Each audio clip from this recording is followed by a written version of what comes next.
Baiklah, kita akan mulakan latihan kita pada hari ini ya.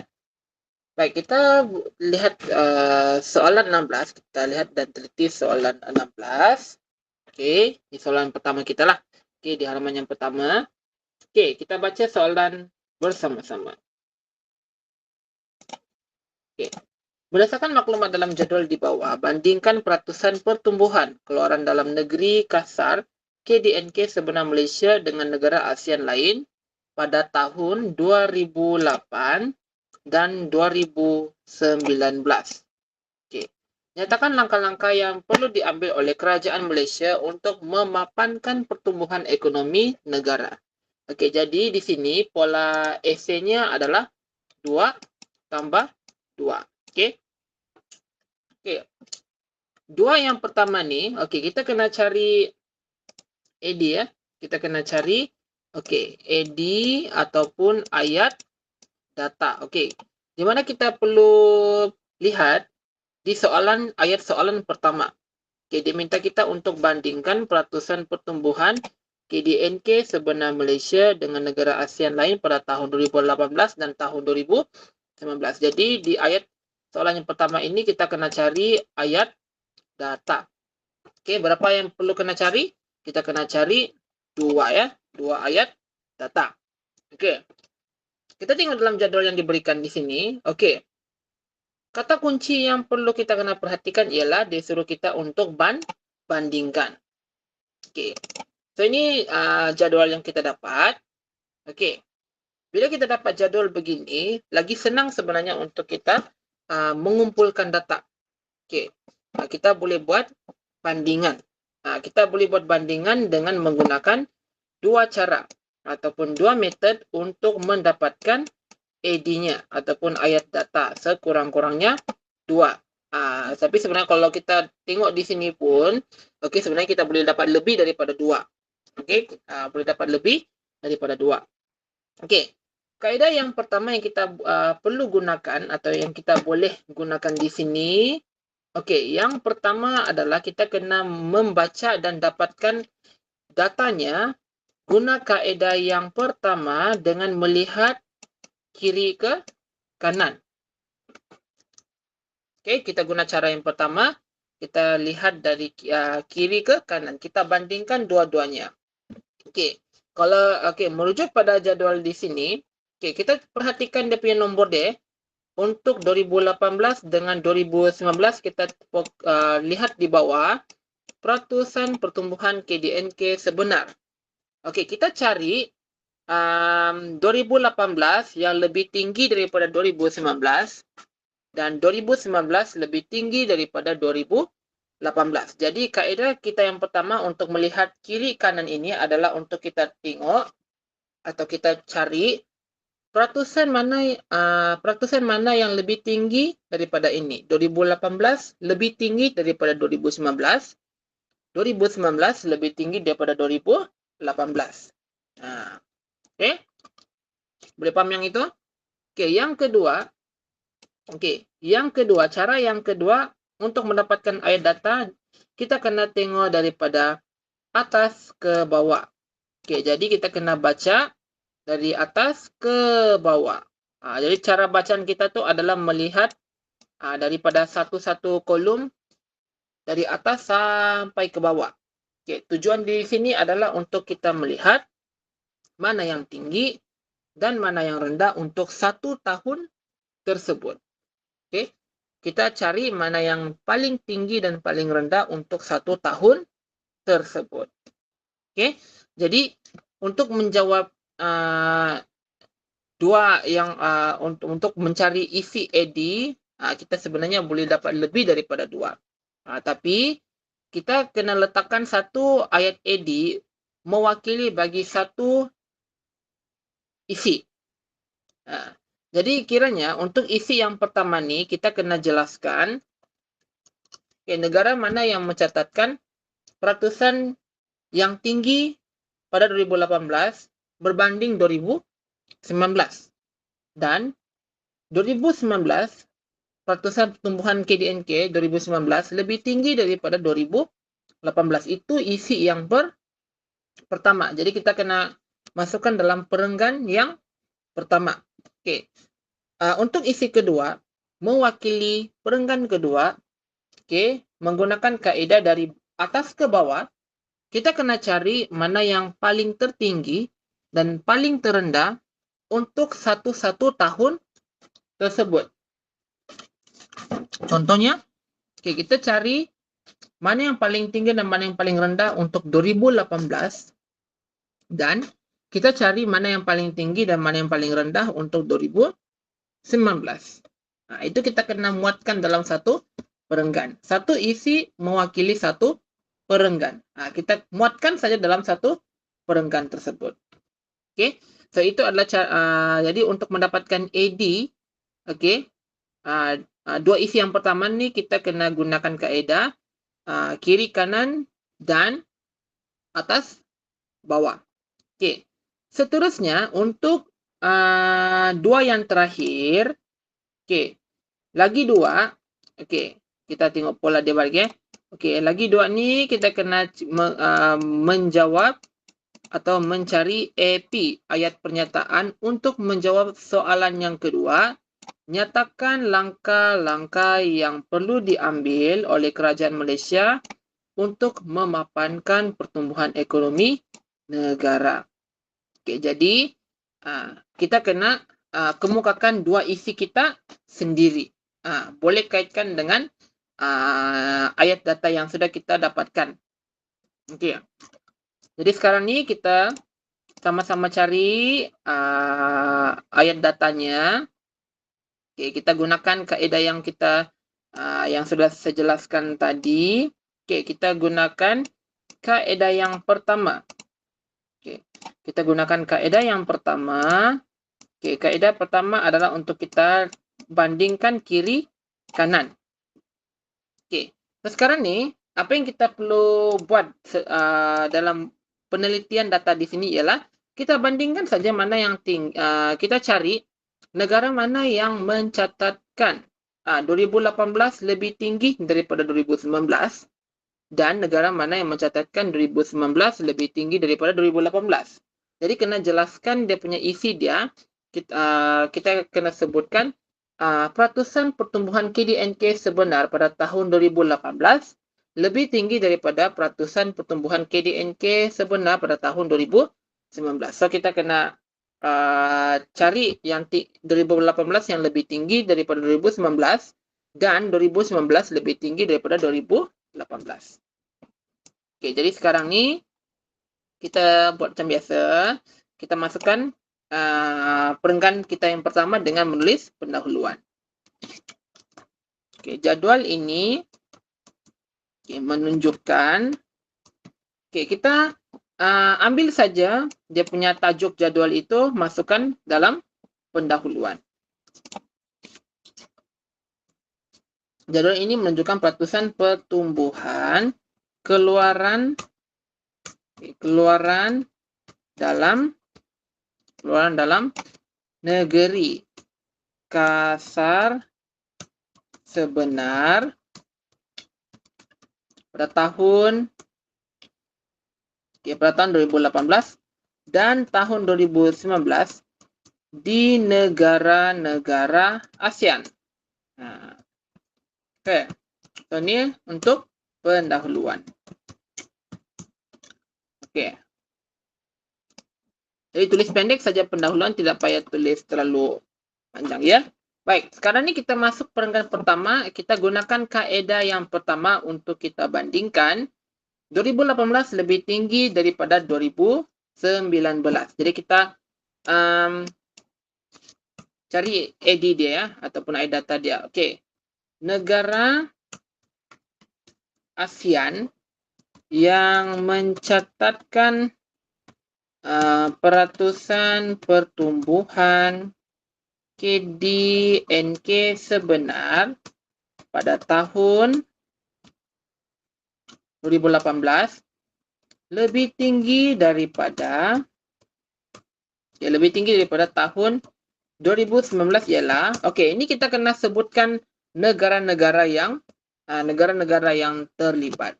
Jadi kita kenal pasti mana negara berkenaan yang mencatatkan peratus 2018 dia lebih tinggi daripada tahun 2019. Okey. So kita tengok satu persatu.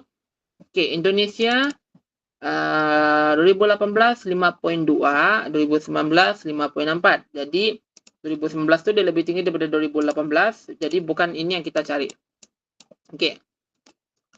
Malaysia 2018 lebih tinggi daripada 2019 iaitu 5.1. So okey. So ni kita boleh ambil. So kita kena sebutkan.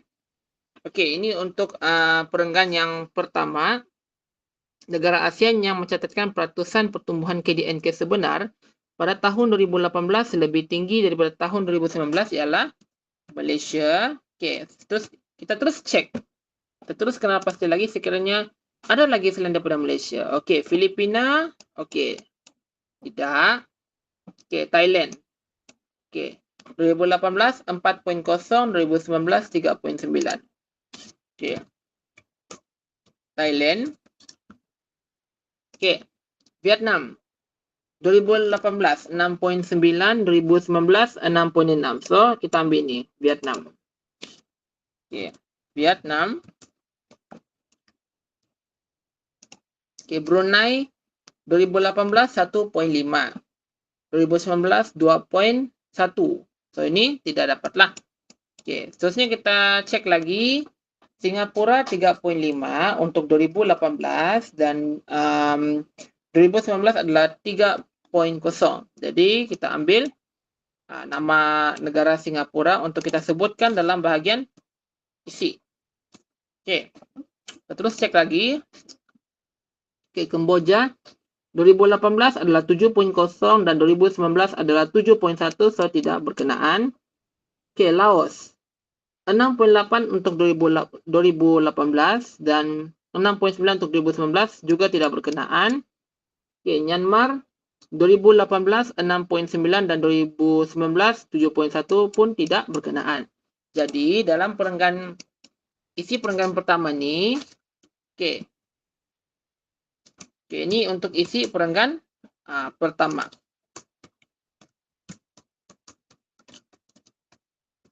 Okey, kita baca semula. Okey. Negara ASEAN yang mencatatkan peratusan pertumbuhan KDNK sebenar pada tahun 2018 lebih tinggi daripada tahun 2019 ialah Malaysia, Thailand, Singapura, Malaysia, Thailand, Vietnam dan Singapura. So 4 negara saja yang terlibat. Okey. Untuk kita letakkan dalam bahagian huraian, kita kena menjelaskan contoh dengan memetik mana-mana satu daripada 4 buah negara yang terlibat untuk kita kena jelaskan dari segi nombor data yang terdapat dalam jadual atau berdasarkan daripada jadual. Jadi kita pilih saja secara random mana-mana yang kita nak ambil. Contohnya saya nak ambil Vietnam. Okey, ini sekarang kita masuk dalam bahagian huraian. Contohnya negara Vietnam mencatatkan peratusan pertumbuhan KDNK iaitu sebanyak, okey, kita kena nyatakan nombor dia. Okey, Vietnam berapa? Okey, Vietnam 6.9 gunakan simbol peratus sebab dalam jadual tu ada menggunakan simbol peratus dalam tanda kurung. So kena tengok penggunaan simbol yang ada dinyatakan. Okey, jangan tinggalkan simbol apa-apa simbol yang terdapat dalam jadual. Sebab itu wajib bila kita mencatatkan atau menulis nombor data yang terdapat dalam bahan sama ada jadual, carta ataupun gambar. Okey, kalau tidak tulis mandatori akan kosong markah untuk di bahagian contoh. Okey. Contohnya negara Vietnam mencatatkan peratusan pertumbuhan KDNK iaitu sebanyak 6.9% berbanding wajib menggunakan perkataan berbanding dengan frasa berbanding dengan sebab dalam soalan tu dia minta kita untuk bandingkan dia minta kita untuk bandingkan. Dia minta untuk kita bandingkan. Okey, kita tengok balik Vietnam. Okey, 6.9 pada tahun 2018 lebih tinggi daripada 6.6% pada tahun 2019. Okey, 66% pada tahun 2019. Jadi ini adalah contoh ataupun huraian. Oke, huraian isi perenggan pertama. Jadi sudah pun selesai. Ini sekarang nih, oke, ini untuk penambahan kita ataupun kita boleh juga sebutkan negara ASEAN yang mencatatkan peratusan pertumbuhan KDNK sebenar pada tahun 2019 yang lebih tinggi daripada tahun 2018. Oke, jadi kita tulis saja balik. Oke. Negara ASEAN yang mencatatkan peratusan pertumbuhan KDNK sebenar pada tahun 2019 lebih tinggi daripada tahun 2018. Oke, so kita kena sebutkan nama negara. Ini untuk isi perenggan yang kedua ya. Ya. Negara yang mencatatkan peratusan KDNK 2019 yang lebih tinggi daripada 2018 ialah, sebutkan semua negara ya. Indonesia. Oke, yang kedua Filipina. Oke. Filipina, Brunei, ya, Kamboja, Laos, dan Myanmar. Ini sudah pun kita kemukakan isi perenggan kedua. Oke.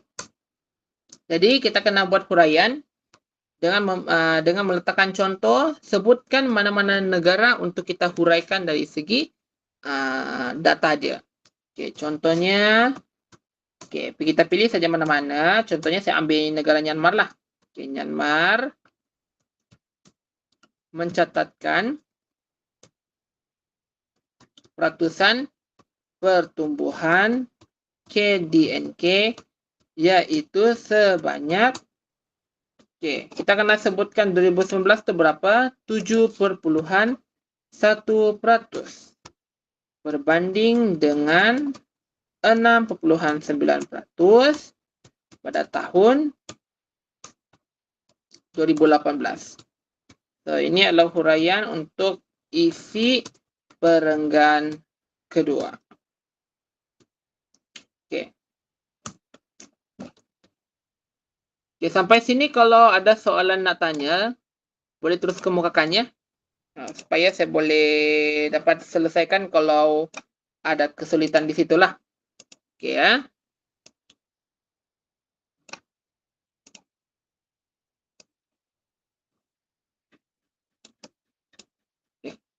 Sorry.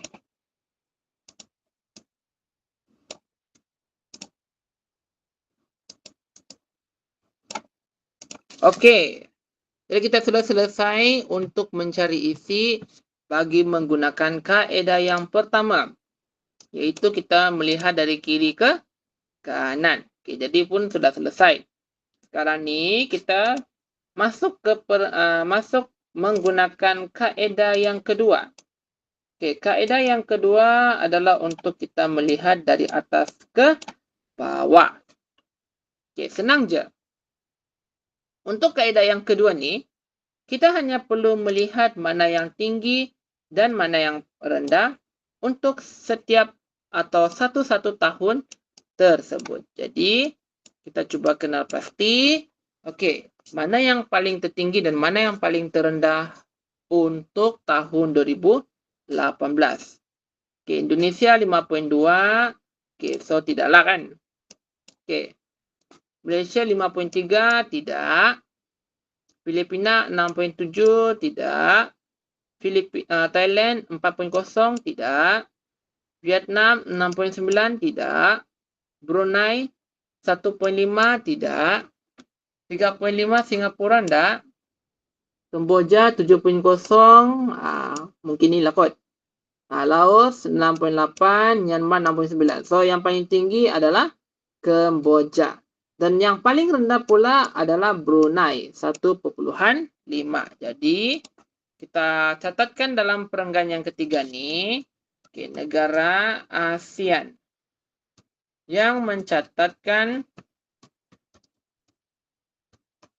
ratusan pertumbuhan KDNK sebenar pada negara Asia yang mencatatkan peratusan pertumbuhan KDNK sebenar yang tertinggi pada tahun 2018 ialah negara Kemboja, mencatatkan sebanyak 7,0%. Negara yang mencatatkan peratusan KDNK sebenar yang terendah pada tahun 2018 ialah negara Brunei. Betul ya, Brunei? 1,5%. Oke, mencatatkan sebanyak 1,5%. Betul kan? Oke.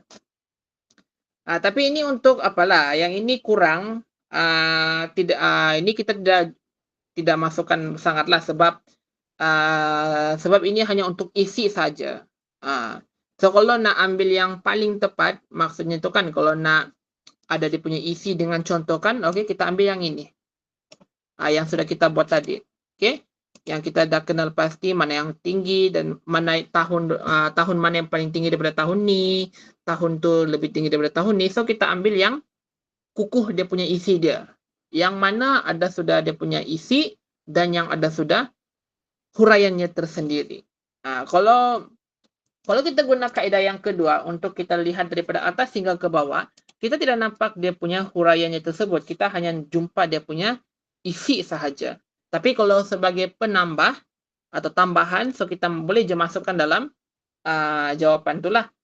Cumanya di sini markah akan diberikan jika dalam perenggan jawapan tu dia ada isi dan juga ada huraian. Kalau yang macam ni, yang saya tandakan warna biru muda ni, okay, ini dia tidak ada huraiannya. Ada isi sahaja, tapi tidak huraian dia. So, dikira sebagai satu sajalah. Kalau pengambilan data tu dia adalah betul. Okay. Ini cuma hanya untuk tambahan saja. Okay, boleh paham di situ Okay, seterusnya kita tengok pula tahun 2019 mana yang paling tinggi dan mana yang paling rendah. Okay. So, kita cari yang paling tinggi dahulu, paling tertinggi untuk tahun 2019. Okay, 5.64, no. Malaysia 51, no. Filipina 68, bukan. Thailand 3.9, bukan. Vietnam 6.6, bukan. Okey, Brunei, ni yang paling rendah lah, Brunei. Okey, 3.0, bukan. 7.1, ni yang paling tinggi. Okey, 6.9 tu bukan. Ada mempunyai dua nilai yang sama tinggi. 7.1. So, yang paling tinggi untuk 2019 ialah Kemboja dan Myanmar. Manakala yang paling rendah untuk 2019 ialah Brunei. Okey. So, kita masukkan dalam kita punya isi. Okey. Negara ASEAN yang mencatatkan peratusan pertumbuhan KDNK sebenar yang tertinggi pada tahun 2019 ialah Kemboja dan Myanmar. Kemboja dan Myanmar. Okey, kalau ada melibatkan lebih daripada satu buah negara, okey, baru kita buat dia punya huraian dia ya. Okey, huraian isi perenggan kedua. Baru kita buat dia punya huraian dia. Contohnya, okey, petik satu negara dan huraikan datanya. Kemboja mencatatkan 7,1%. Oke. Negara yang mencatatkan, sekarang kita sebutkan pula negara yang mencatatkan paling rendah untuk 2019. Oke, negara yang mencatatkan peratusan KDNK yang sebenar, yang terendah, KDNK sebenar yang terendah pada tahun 2019 ialah negara Brunei. Mencatatkan sebanyak 2,1%. Oke. Selesai.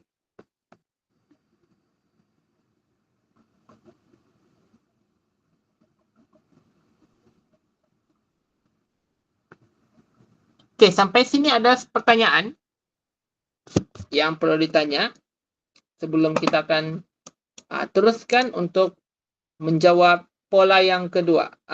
Ini kita kena cari dua isi bagi menjawab soalan yang kedua, ayat soalan 2. Nyatakan langkah-langkah yang perlu diambil oleh kerajaan Malaysia untuk memapankan pertumbuhan ekonomi negara. Oke. Kalau tak ada, kita teruskan. Oke, kita kena jawab atau memberikan AP untuk menjawab ayat soalan kedua dalam soalannya inilah. Oke. Oke, kita teruskan. Oke, so kita akan buat perenggan baharu. Oke. Ini saya bagi dua isi saja ya.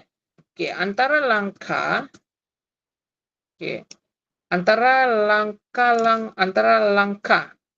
yang perlu diambil oleh kerajaan Malaysia. Ayat ini kita kena jawab untuk ayat soalan kedua ya. Untuk memapankan pertumbuhan ekonomi.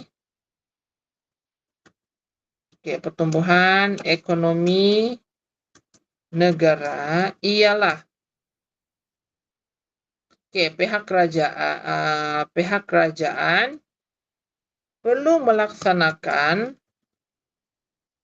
dasar-dasar mesra ekonomi. Ini untuk isi 1 ataupun AP1 AP pertama. Oke. Kerajaan Malaysia melaksanakan dasar-dasar ekonomi yang membawa manfaat kepada negara. Oke. Ini contoh huraian dia lah yang saya buat sendiri ya.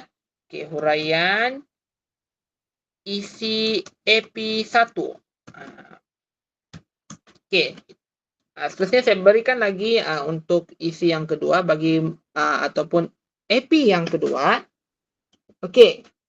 AP yang kedua seterusnya ialah menyediakan insentif. Ini untuk isi AP 2. Oke. Pelbagai insentif disediakan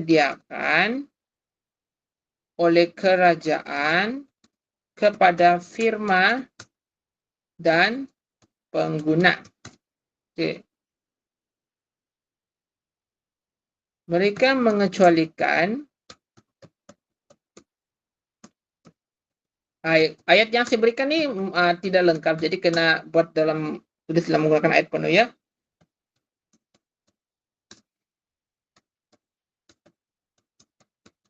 Oke, so ini huraian untuk isi AP 2.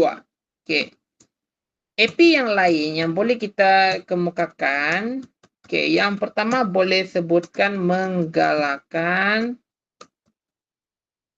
perbelanjaan awam. Dan yang kedua adalah menarik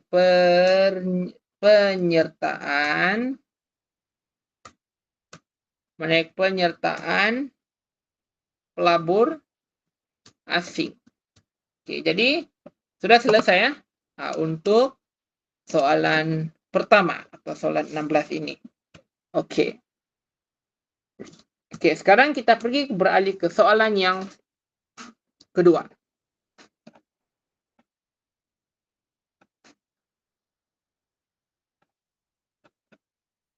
Soalan kedua.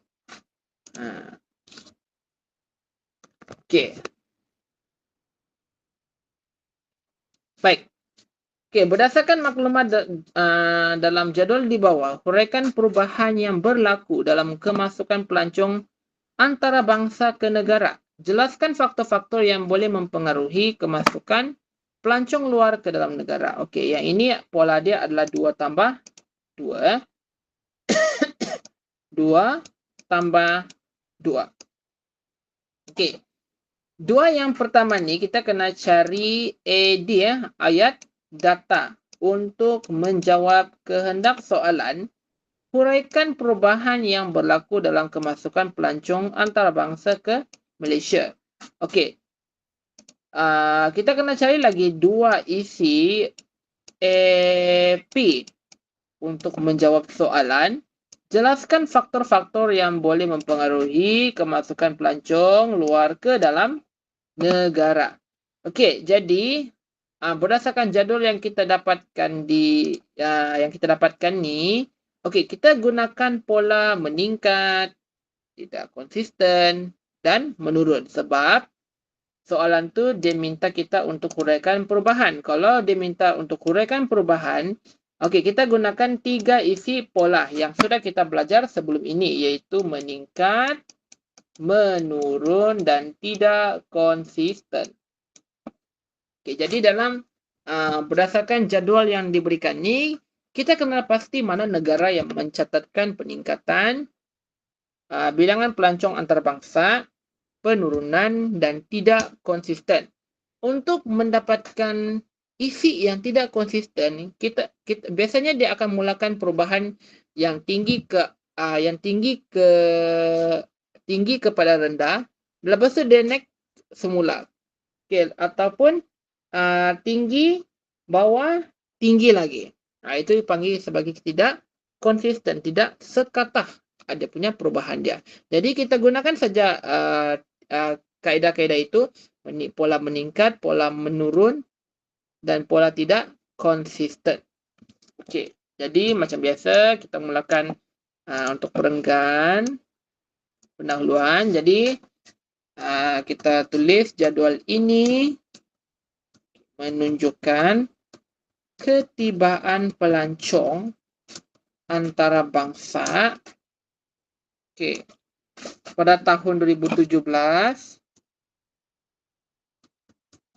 hingga tahun 2019 di negara Malaysia. Ini untuk pendahuluan. Sekarang kita mulakan isi kita yang pertama. Macam mana kita nak sebutkan isi kita yang pertama adalah kita sebutkan negara yang mencatatkan peningkatan. Peningkatan apa? Peningkatan kemasukan pelancong. Pelancong antarabangsa ke Malaysia ialah, so kita kena cari negara yang mencatatkan peningkatan. Dia mesti secara berterusannya. Sama juga kalau penurunan, dia mesti berlaku secara terus. Kita tengok di negara Singapura. Ada 9 buah negara. So kita kena teliti satu persatu. Negara Singapura. 10,210, 10,615 dan 10,839. Jadi negara Singapura mencatatkan pola peningkatan. Saya letak sajalah di tepi dia meningkat. Oke, seterusnya kita tengok pula di negara Indonesia. Oke, dia mengalami tidak konsisten ya. Tidak mengalami tidak konsisten. Oke, negara China. Oke, mencatatkan peningkatan. Oke, Thailand tidak konsisten. Oke, seterusnya Korea Selatan. Oke, Korea Selatan adakah dia meningkat, menurun, ataupun tidak konsisten? Oke, siapa boleh jawab? Memang Christopher saja yang menjawab di sini kan? Oke. Oke, Christopher, negara India adakah dia negara Korea Selatan adakah dia mencatatkan peningkatan, penurunan, ataupun tidak konsisten?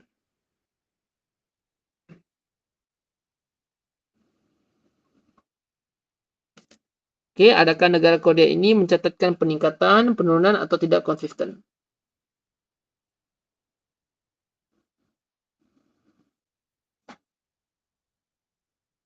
Oke, kita teruskan saja ya. Oke, negara Korea Selatan dia mencatatkan tidak konsisten. Oke, seterusnya India. Oke, India mencatatkan peningkatan. Oke, Filipina penurunan. Oke, Jepun penurunan. Oke, dan Taiwan penurunan.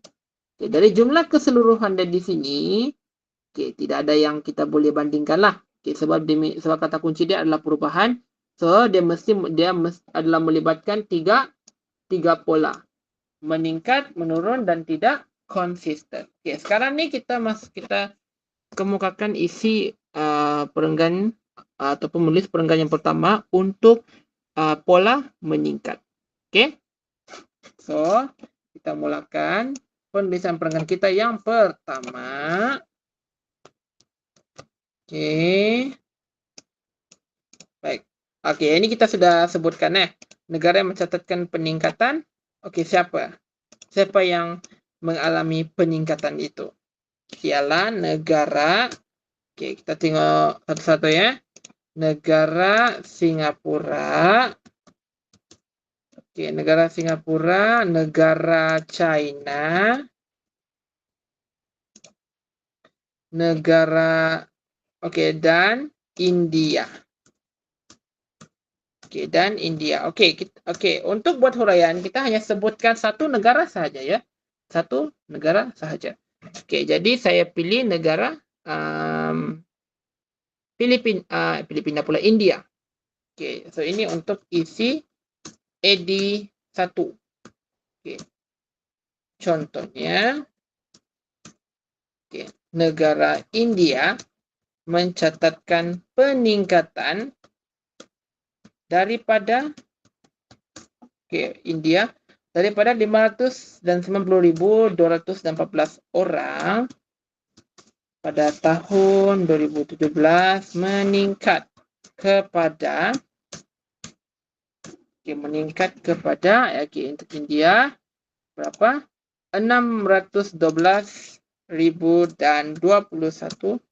orang pada tahun 2019. Ini untuk huraian isi edi yang pertama. Oke, selesai kan? Oke, ada juga yang dikira satu persatu dahulu. 2017 meningkat kepada 2018. Contohnya daripada 590.214 kepada 600.000 dan 311. Ia terus meningkat lagi kepada 2019, yaitu mencatatkan 612.000 dan 21 orang pelancong. Itu tak ada masalah lah. Boleh buat kira-kira juga. Oke, kalau saya terus pergi kepada direct lah. Sebab dia lagi senang sebenarnya untuk kita buat atau kita tulis huraian. Begitu. Tapi setengah pelajar ada juga yang dia buat dia kira satu persatu untuk pastikan adakah negara tersebut tuh dia betul-betul mengalami peningkatan. Kalau itu tak ada masalah. Boleh juga masukkan ayat kiraan itu dalam bahagian huraian ED dia. Oke, tadi kita sudah selesai perenggan pertama untuk pola peningkatan. Sekarang kita pergi kepada pola tidak konsisten. Okay, negara yang mencatatkan nilai tidak konsisten kemasukan pelancong asing, bukan pelancong asing, pelancong antarabangsa ke Malaysia, ialah penurunan, tidak konsisten. Yang pertama ialah negara Indonesia. Yang kedua adalah Thailand, Korea Selatan. Apa lagi? Korea Selatan. Itu saja. Dan Korea Selatan. Ini untuk isi edi yang kedua. Sekarang kita buat bagian huraian pula. Gunakan perkataan contohnya. Petik satu negara yang ingin kita masukkan dalam bagian huraian. Saya sebutkan Indonesia lah. Contohnya negara Indonesia mengalami penurunan daripada 363.292 orang pada tahun 2017 kepada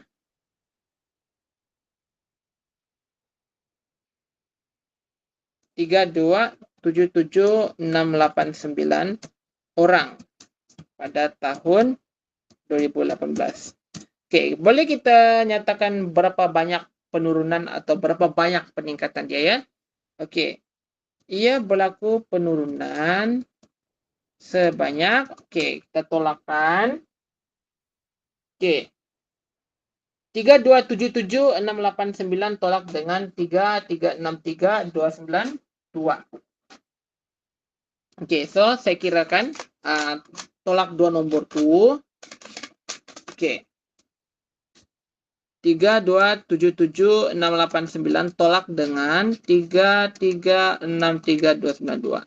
Jadi penurunan itu berlaku sebanyak 85.603 orang. Tapi baru kita nyatakan untuk 2017 dan 2018. Kita jangan lupa untuk 2019 ya, sebab dia ada melibatkan 3 tahun nih, 2017, 2018 dengan 2019.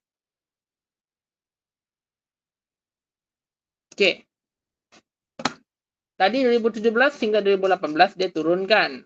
Dia menurun. Kemudian dia naik semula lagi kepada 2019 yaitu 3.229 dan 892.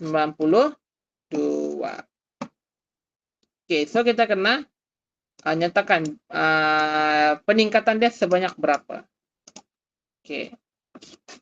Kemudian meningkat semula kepada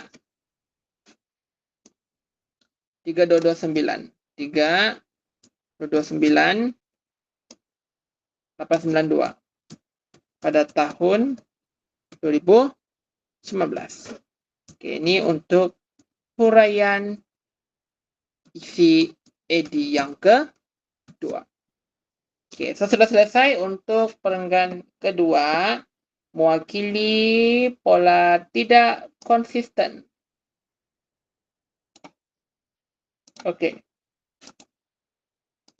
Seterusnya kita masuk ke perenggan ketiga, atau kita menjawab isi edi yang ketiga adalah yang mengalami pola penurunan ataupun penurunan. Negara yang mencatatkan penurunan kemasukan pelancong asing antarabangsa ke Malaysia. Sebut negara apa? So kita tengok di sini ya, yang mengalami penurunan. Yang pertama Filipina, Jepun, dan Taiwan. Ini untuk isi bagi edi yang ketiga. So itu untuk dia punya isi dia lah. Sekarang kita kena buat huraian dengan menggunakan perkataan contoh untuk kita maklumkan kepada ibu bapak dan guru kelasnya. Oke, contohnya negara Indonesia mencatatkan 3.363.292 orang, 3.363.292 orang pada tahun 2017. Meningkat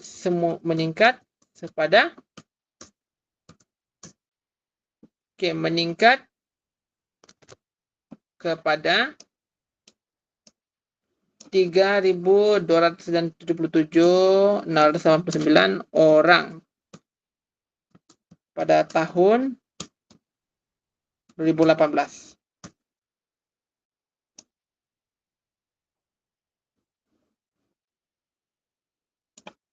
Oke.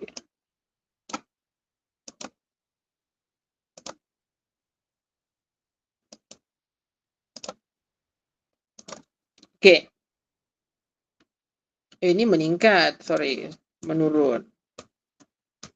Oke, kita terus dari sejarah pada tahun 2019 menurun kepada, sebab dia memang sudah turun sedia ada kan. Oke. Ini tidak konsisten. Alamak, silap lagi. Oke. Contohnya negara Jepun mencatatkan berapa? Kalau di Jepun 395 dan 670 orang pada tahun 2017.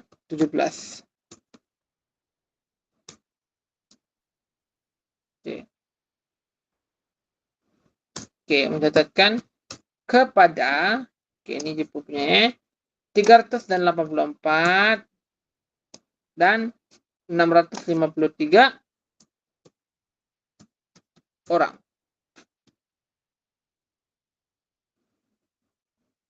Oke. So ini kita sudah letakkan huraian bagi edi yang ketiga. Baik, jadi kita pun sudah selesai ya. Bagi 3 isi, 1 isi bersama dengan 1 perenggan. Oke, perenggan yang pertama adalah pola peningkatan, perenggan kedua adalah pola tidak konsisten, dan perenggan ketiga adalah untuk pola penurunan atau menurun. Oke, sekarang ini kita kena jawab. Lagi 2 untuk kita mencari idea menjawab soalan AP.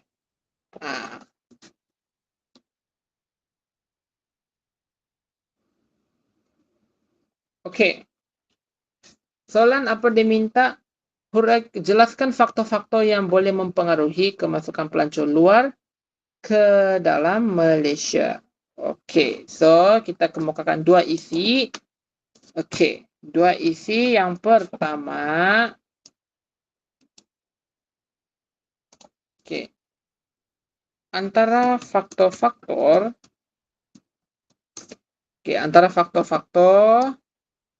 yang apa ini yang boleh mempengaruhi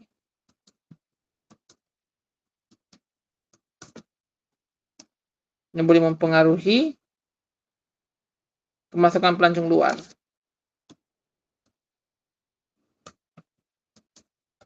ke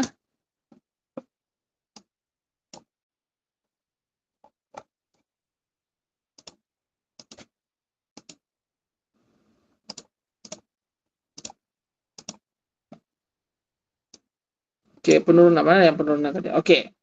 Antara faktor-faktor yang boleh mempengaruhi kemasukan pelancong luar ke apa saja lah mempengaruhi kemasukan pelancong luar ialah yang pertama atau faktor yang pertama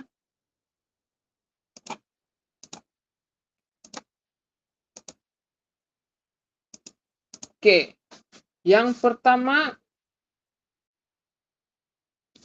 adalah faktor keselamatan. Keselamatan. Oke, ini untuk isi edi yang kedua. Pelancong menjadikan faktor keselamatan sebagai alasan utama. Dengan begitu,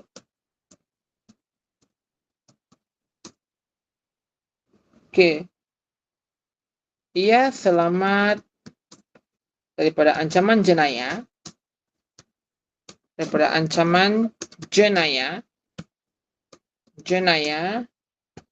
dan konflik politik. Ini untuk huraian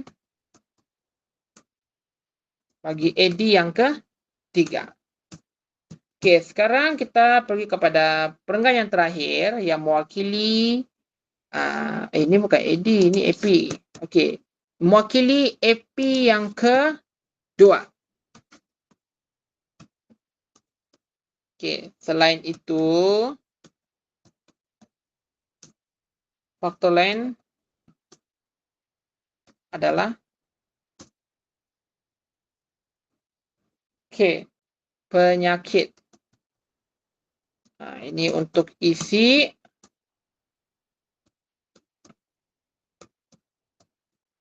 AP yang pertama.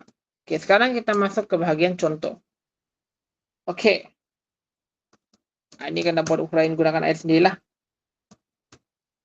Obat penyakit pelancong luar akan berasa bimbang.